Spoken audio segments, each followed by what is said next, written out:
আজকে আপনাদের সাথে এই ভিডিওতে শেয়ার করতে চলেছি মাশরুম রেসিপি। এর আগেও আমি একদিন মাশরুম বানিয়েছিলাম বাড়িতে, তাই অল্প পরিমাণে কয়েকটা থাকায় ভাবলাম সেগুলো দিয়েই আজকে একটা ভিডিও করা যাক। আমি প্রথমে মাশরুম, আলু আর পেঁয়াজ খুবই সরু সরু করে কেটে নিয়ে গেছিলাম। তারপরে কড়ার মধ্যে তেল দিয়ে প্রথমে দিয়ে দিলাম পেঁয়াজটা দিয়ে কিছুক্ষণ ভাজা হয়ে যাওয়ার পরে দিয়ে দিয়েছিলাম আলুগুলো কিছুটা ভাজা হয়ে যাওয়ার পরে দিয়ে দিয়েছিলাম মাশরুমগুলো।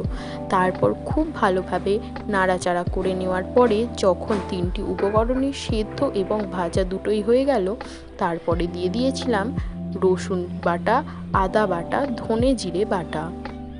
এই তিনটি মশলা দিয়েও আবার খুব ভালোভাবে নাড়াচাড়া করে নিতে হবে।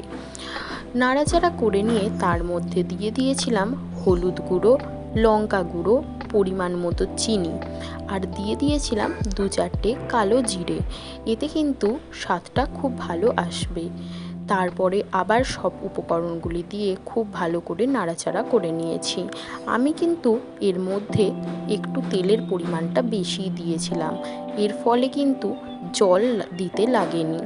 তেলের পরিমাণ একটু বেশি হলে কিন্তু খেতেও এর স্বাদ হবে দারুণ। বাড়িতে আপনারা বানিয়ে এটা দেখতেই পারেন।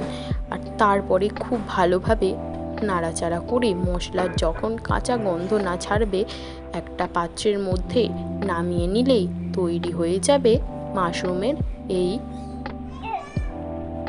চচ্চড়ি বা ঝাল।